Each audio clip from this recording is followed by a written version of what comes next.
Mapagpalang araw po, lalo sa mga kamamis natin dyan. Isishare ko lang po tong bagong discover kong diapers. Ito nga po pala ang Sumiko diapers. Pants nga pala to. Bali kay 33 at kay Popoy po ito. Yes po, si 33 po ay hindi pa potty trained, so nagda-diaper pa po siya. She's turning 4 years old. Si Popoy naman po ay 1 year and 3 months. Bali si 33 sa kanya yung 5XL, yung pinakamalaking size. Si Popoy naman ay 2XL.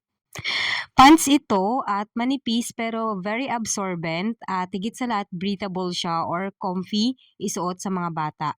Bali si Popoy at si Tri nga pala ay laki sa isang known brand ng diaper. Ang pinaka-reason kaya sa mahal kami bumibili is gawa ng sensitive kasi yung skin nila ng baby sila. Lagi silang nagkaka-rash sa ibang diaper or ibang brand. Pero kaya ko to pinopromote kasi trinay ko muna siya bago ko siya i-promote sa inyo. Bali bumili ako ng isang pack nito which is ginagamit pa nila hanggang ngayon and na-observe ko na paubos na yung isang pack pero si 33 at si Popoy ay hindi pa nagkaka-rash or hindi naman sila nangangate. So sabi ko, hiyang. And super happy ako kasi very affordable siya. Parang pumapatak lang na 3 to 4 pesos per piece which is para sa isang wais na nanay na nagtitipid dahil maraming gastusin. Very, very bet ito.